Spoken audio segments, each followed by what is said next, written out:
আসসালামু আলাইকুম। এখন শুনবেন সংবাদ শিরোনাম। হত্যাকারী মোজাফফরকে অধিকতর জিজ্ঞাসাবাদ চলছে, জানালেন স্বরাষ্ট্রমন্ত্রী। বিচার হবে সেনা আইনেই। স্বরাষ্ট্রমন্ত্রী আসাদুজ্জামান খান কামালকে ফেরত চেয়ে দিল্লিকে চিঠি। গুম কাণ্ডের হতাখ্যাত জিয়াউলের বাড়িতে দুদকের অভিযান।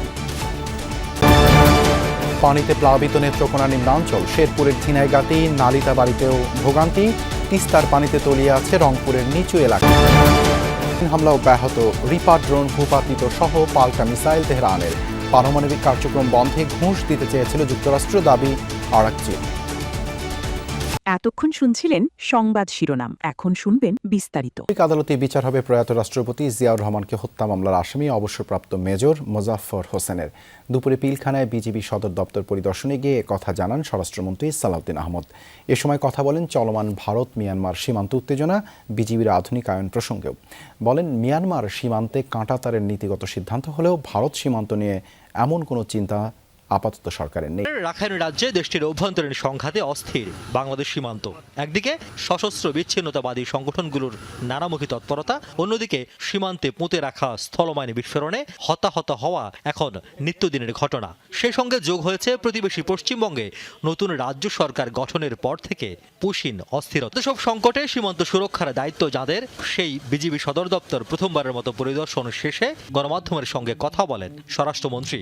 বলেন, ভারত মিয়ানমার দুই দেশের সীমান্ত সংকট পুরোটাই আলাদা, তাই সমাধানের উপায়ও ভিন্ন।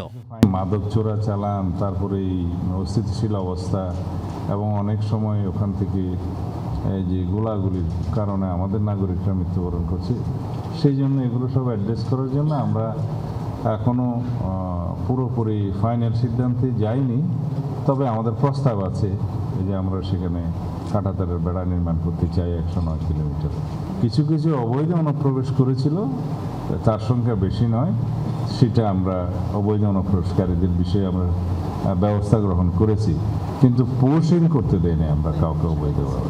কথা বলেন সাবেক মেজর মোজাফফর হোসেন গ্রেফতার প্রসঙ্গেও। জানান, প্রয়াত রাষ্ট্রপতি জিয়াউর রহমান হত্যা মামলার অন্যতম এই আসামির বিচার হবে সামরিক আইনে। তাকে আমরা গ্রেফতার করে সেনা আইনেই বিচার করার জন্য আমরা সেনাবাহিনীর কাছে হস্তান্তর করেছি। জেনারেল কোর্ট মার্শাল করে সম্ভবত তার বিচারটা নিষ্পন্ন হবে। আগে যারা একই মামলায় শহীদ রাষ্ট্রপতি জিয়াউর রহমানের হত্যা মামলায় কনভিক্টেড হয়েছে, পর সাবেক স্বরাষ্ট্রমন্ত্রী আসাদুজ্জামান খান কামালকে ফিরিয়ে আনতে দিল্লিকে সম্প্রতি আলাদা চিঠি পাঠিয়েছে ঢাকা। বাংলাদেশের আশায় এই ইস্যুতে দ্রুত ও ইতিবাচক সাড়া দেবে ভারত। এসব তথ্য জানিয়ে পররাষ্ট্র প্রতিমন্ত্রী শামা ওবায়দ ইসলাম বলেছেন, দণ্ডিত সব পলাতক আসামিকে ফেরত আনার প্রক্রিয়া অব্যাহত রাখবে সরকার। 24-এর গণঅভ্যুত্থানে মানবতা বিরোধী অপরাধের মামলায় 2025 সালের 17 নভেম্বর শেখ হাসিনা ও সাবেক স্বরাষ্ট্রমন্ত্রী আসাদুজ্জামান খান কামালকে মৃত্যুদণ্ডাদেশ দেন আন্তর্জাতিক অপরাধ ট্রাইব্যুনাল। রায়ের আগে পরে মিলিয়ে শেখ হাসিনাকে ফেরত চেয়ে দিল্লিকে 3 দফায় চিঠি পাঠায় ঢাকা। আর আসাদুজ্জামান খান কামালকে ফেরত চেয়ে ভারত সরকারের কাছে আনুষ্ঠানিকভাবে চিঠি পাঠালো বাংলাদেশের পররাষ্ট্র মন্ত্রণালয়। সাথে পাঠানো হয়েছে ট্রাইব্যুনালের দেয়া মৃত্যুদণ্ডের রায়ের কপিও। এ বিষয়ে পররাষ্ট্র প্রতিমন্ত্রী শামা ওবায়দ জানান, দুই দেশের দ্বিপাক্ষিক সম্পর্কের কথা চিন্তা করে ভারত এবার ইতিবাচক সাড়া দেবে বলে আশা সরকারের। উনি যেহেতু পলাতক আসামি, ওনাকে ফিরিয়ে আনার জন্য আমরা যে চিঠিটা দেওয়ার প্রয়োজন সেটাই আমরা দিয়েছি। আমাদের সরকারের থেকে চিঠি গেছে, আমরা অপেক্ষা করব। অবশ্যই আমরা আশা করব যে ভারত পজিটিভ রিপ্লাই দিবে এবং যা দুই দেশের মধ্যে যে দ্বিপাক্ষিক সম্পর্ক আছে সেটাকে জোরদার করার লক্ষ্যে তারা তাদের পক্ষ থেকে যা তাদের দায়িত্ব সেটা তারা পালন করবে। সকালে বিমস্টেক নিয়ে আয়োজিত সেমিনার শেষে প্রতিমন্ত্রী এসব কথা বলেন। তিনি বলেন, শুধু শেখ হাসিনা বা আসাদুজ্জামান খান কামাল নন, 24-এর গণঅভ্যুত্থানে মানবতা বিরোধী অপরাধে সাজাপ্রাপ্ত সকল আসামিকে ফেরাতে কূটনৈতিক প্রক্রিয়ায় সর্বোচ্চ চেষ্টা চলছে। এটা তো একটা চলমান প্রক্রিয়া যে যারা পলাতক আসামি, যাদের বিচার হয়ে গেছে, সাজা হয়ে গেছে, তাদেরকে ফিরিয়ে এনে বাংলাদেশের মাটিতে বিচার হবে এবং জনগণ সেটা আশা করে। এখন দিল্লি সরকারের প্রতিক্রিয়া প্রতিক্রিয়ার অপেক্ষায় সরকার। দণ্ডিতদের ফেরাতে যা করা দরকার সবই করার আশ্বাস। মৌসুমী বায়ুর প্রভাবে দেশের বিভিন্ন স্থানে বৃষ্টি হচ্ছে। নদ নদীর পানি ও পাহাড়ি ঢলে এরই মধ্যে প্লাবিত হয়েছে নেত্রকোনা ও শেরপুরের নিচু এলাকা। তিস্তার পানিতে আবারও তলিয়েছে রংপুরের ৩ উপজেলার নিম্নাঞ্চল। পূর্বাভাস ও সতর্কীকরণ কেন্দ্র জানিয়েছে, ভারী বৃষ্টি ও উজানের ঢলে আগামী ২৪ থেকে ৪৮ ঘন্টায় রংপুর, সিলেট ও ময়মনসিংহ বিভাগের কোথাও কোথাও নদী সংলগ্ন নিম্নাঞ্চলে স্বল্পমেয়াদী বন্যা দেখা দিতে পারে। এছাড়া যেসব এলাকায় এরই মধ্যে প্লাবিত হয়েছে সেখানকার পরিস্থিতির আরও অবনতি হতে পারে। পাহাড়ি ঢলে ফুলে ফেপে উঠেছে শেরপুরের চিল্লাখালী নদী। পানির তোড়ে ভেঙে তলিয়ে গেছে নালিতাবাড়ির নয়াপাড়া দক্ষিণ সন্ন্যাসী ভিটা ব্রিজ।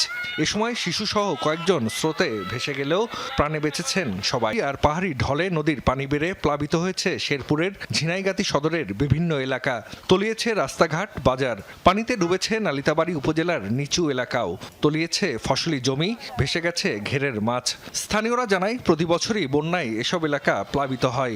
বন্যার ক্ষয়ক্ষতি এড়াতে নদী খননের পাশাপাশি বেড়িবাঁধ নির্মাণের দাবি জানিয়েছেন তারা। প্রতি বছরে বন্যা হয়, এইভাবে আমাদের অনেক ক্ষতি হয়। ফসলি জমি ক্ষয়ক্ষতি হয় এবং এই ঝিনাইগাতি বাজারের আশেপাশে যে যারা বসবাস করে তাদের ঘরে পানি উঠে যায়। সরকারের নিকট আকুল আবেদন জানাচ্ছি, আমাদের দ্রুত সময়ের মধ্যে এই মহারশী নদী খনন এবং নদীর স্থায়ী টেকসই একটি বেড়িবাঁধ নির্মাণের জন্য দাবি। প্রবল বেগে নামছে পাহাড়ি ঢলের পানি। প্লাবিত হচ্ছে একের পর এক জনপদ। ঢলের পানিতে তলিয়েছে নেত্রকোনার কলমাকান্দা উপজেলার খারনই ও নাজিরপুর ইউনিয়নের বেশ কয়েকটি গ্রাম। রাস্তাঘাট তলিয়ে যাওয়ায় ও বাড়িঘরে পানি ঢোকায় ভোগান্তিতে বাসিন্দারা। বিভিন্ন স্থানে ভাঙছে নদ নদীর পার।